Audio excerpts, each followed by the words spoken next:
Hey guys, Westy on the mic here.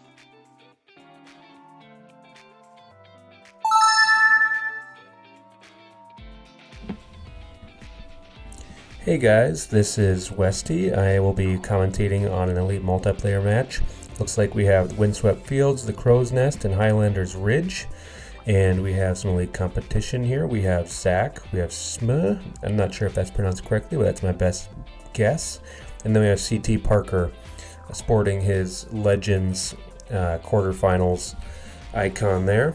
So this first hole, I'm generally just playing for birdie, which I did there. With pretty much any wind, my PD can go 400 backhand and typically get to the green. Not much of an issue there.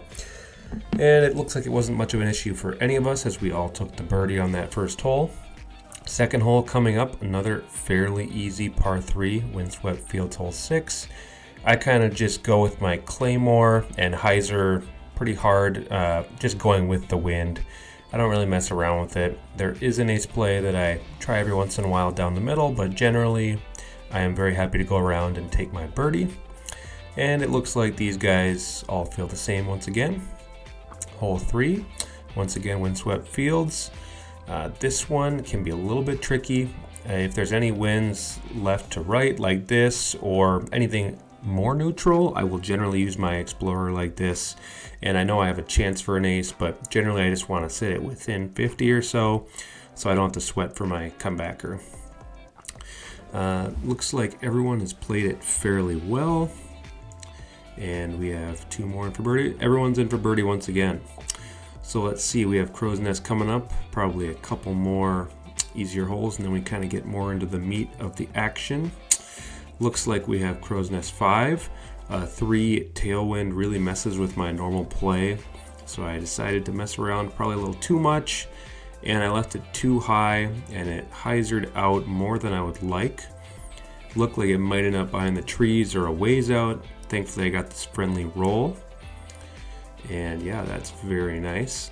Brings me back into the 90-footer range, a range I'm fairly comfortable with, although the wind makes it a little bit more challenging. Here got the pullback about right, high in the chains. I was lucky to have it stick. Looks like Sma and CT Parker also got that birdie, and Zach had a little too long of a birdie save there.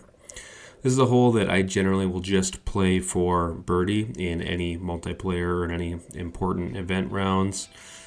I don't love any of my ace runs. It's one I should probably dial in, but for now, it's just a birdie for me, and I believe it'll be the same for everyone on this card. Although we did have a couple Explorer ace run attempts. Yeah, here we go. All right, first hole that might provide some separation. I go with my PD or Sapphire, just depending on the wind. Sapphire has a little bit more distance, so if it's not a super favorable wind, I'll go with this to try to get the ace. Did not put nearly enough hyzer on it, and I know I was very lucky to end up just staying on the green. Disc flew in front of me there. Shouldn't really matter. Looks like everyone's going to card the eagle, so still no scoring separation, but we know we have Highlander's Ridge to finish out, and Highlanders almost always provide some scoring separation. So this is one of the trickiest holes in the game for me. I will generally use my accurate roll musket and hope I just get up there close enough. This is a very, very scary shot for me. 59 into a 4 headwind. I can barely put any power on it. So that's what I did. I was able to sink it. And fortunately here, for me anyway, looks like some of these guys are having a little bit of trouble making it in the basket. This is very easy to do. This is a putt that I struggle with often, just as the wind is crazy, the elevation is a large change. So there puts me in a good spot. We'll see what hole we have next. Looks like we have hole 4 here. So this is one with this wind and a water skip disc. I'm just so tempted. You can see here I'm really contemplating, do I go for it or do I play safe? I have pretty good birdie plays, but here I just really fell with the water skip disc and this wind. My odds of reaching the green in one were very likely, so I gave her a full send. Hit the railing there, thought I might be able to save it, but alas, the ground play just doesn't save me, and I'm into the water. So now I have to lay up here for par, and I'll see what these guys are able to gain on me. Looks like Zach also parred. Smug got the birdie, so I believe he and I will be tied after this. And then CT Parker is kind of in a weird position after his first shot, but looks like he'll be able to get up there and tap in for birdie as well.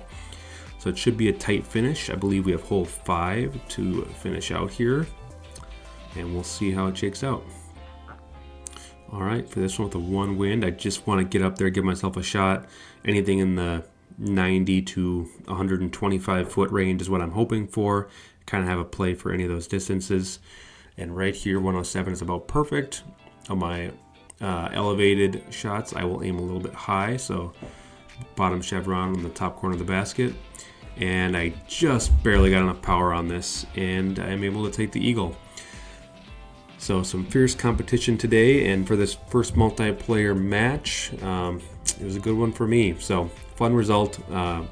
3 top players here. Everyone I believe is in the top 130 of the multiplayer rankings right now. Here's Smuz's bag, got a nice sapphire there and some good fun discs overall. Here's Zach's very fun bag. He's got that Reese stamp on the Explorer, that's nice.